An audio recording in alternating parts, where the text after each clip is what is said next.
As the world comes to grips with life under this deadly new virus, authorities have urged us to change our habits and adopt a new way of life. This you already know, but what might surprise you is that your new lifestyle is an Islamic one.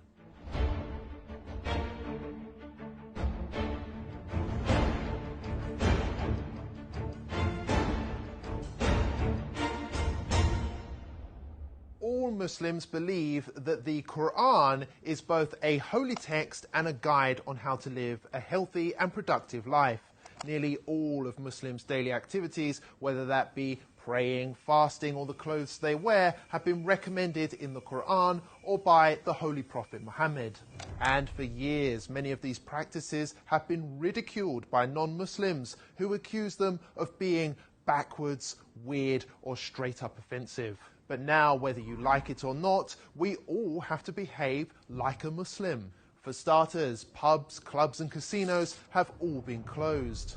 In some cases, medical experts urged for a complete halt on alcohol consumption because it makes the virus worse, prompting some countries to ban its sale outright. People are prioritizing hygiene and washing more regularly throughout the day, just as Muslims wash before their 5 daily prayers.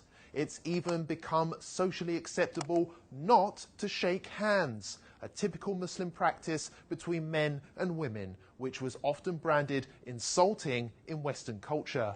Elsewhere, people are now beginning to cover their hands, hair and face in order to protect oneself in public, including those who at one time or another used to insult Muslim women for choosing to do the same thing.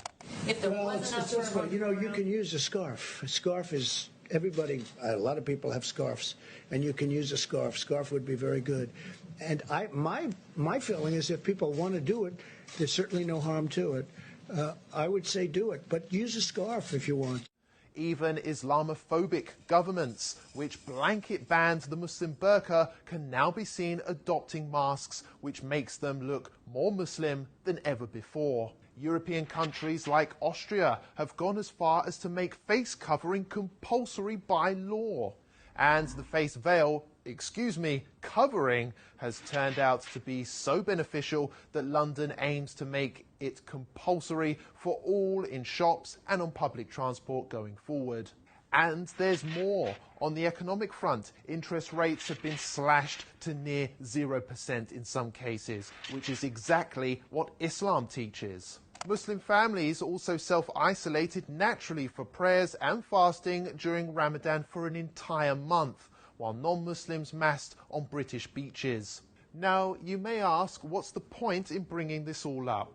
Well, the fact is, Muslims have been subjected to years of hate just because they love their faith. It's worth highlighting that it took a global pandemic to prove that Muslims have been right all along, and perhaps it's Western values which need reforming rather than Islamic ones. Remember that the next time you have something nasty to say about Islam.